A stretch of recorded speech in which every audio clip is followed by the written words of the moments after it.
because going on vacation can cause more stress than it relieves. For this presentation, I'll analyze a conflict I had with my friend by using communication concepts to explain what happened.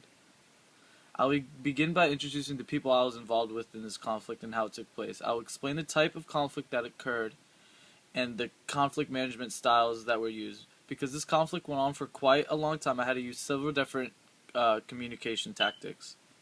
After explaining the situation and conflict styles, I will then analyze the conflict and finally give you the recommendation for how you should handle these type of situations. The conflict occurred between me and my friend Debbie. I've known Debbie for over 5 years, and we've always been good friends until this incident. It all began last March when a group of friends of us planned a trip to Miami for a week. I found a great deal on a condo in Miami. We all decided it was a good choice for us, so we collected everyone's money, which was $150 each. I then wired the money to the condo owner to ensure we keep it locked for him. A few weeks before the trip, one of the members in our group, named Debbie, told us she wouldn't be able to come up with the money and she was going to not go on the trip. After finding multiple people who wanted her spot, each and every one of them backed out because they were not able to come up with the money. I've informed Debbie of this and I asked if she could try to find someone to replace her. I spent a lot of time trying to find someone to replace her and I failed. So she didn't find anybody, so then the conflict began. A few days before the trip, Debbie sent me a text demanding I pay her $160 back. I felt this was extremely irrational for her to ask me, 1/6 of the group, to pay her entire $150 back. She began acting hostile, using name calling, and she said I was cheap and selfish for not refunding her money. The type of conflict strategy is called forcing. The conflict was clearly a disagreement. We both had our differences on what would be fair. I then responded to her by using a form of conflict strategy called collaboration.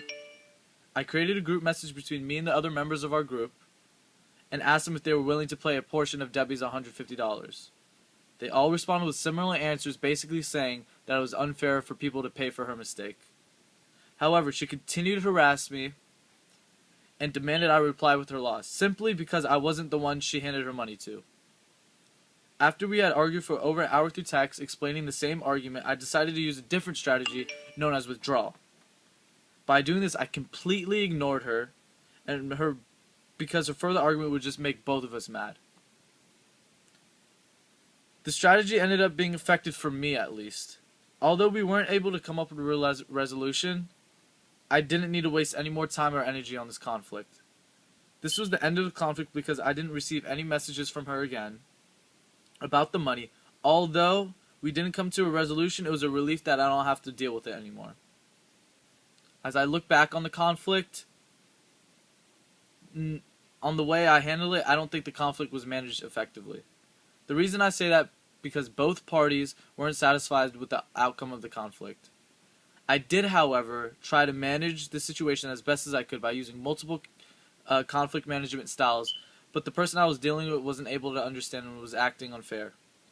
Another reason why I would call this conflict unsuccessful is that Debbie stuck to one conflict management style, which was forcing. This is one of the worst conflict management styles to use because she could not come to speak to me in an adult-like manner and we could have sorted this situation out more effectively. Although this was a very negative experience for me, I learned a few things from this conflict. The next time I have to deal with something like this, I will be much more prepared to deal with this effectively. One thing I realized we did wrong was arguing over text messages. If we met face to face, it would have been much easier and we could have had a face-to-face conversation and didn't have to use any name calling. Another way I could improve this conflict would have been to negotiate a different strategy, such as asking the other members of the group on how to manage this conflict. So basically in this paper, I applied communication concepts to describe a conflict I had in the past and explained how I handled the situation more effectively by using better conflict management styles. I explained what I would recommend for someone else in a similar situation, and if I had a better understanding back then, I might have been able to retain my friendship with Debbie.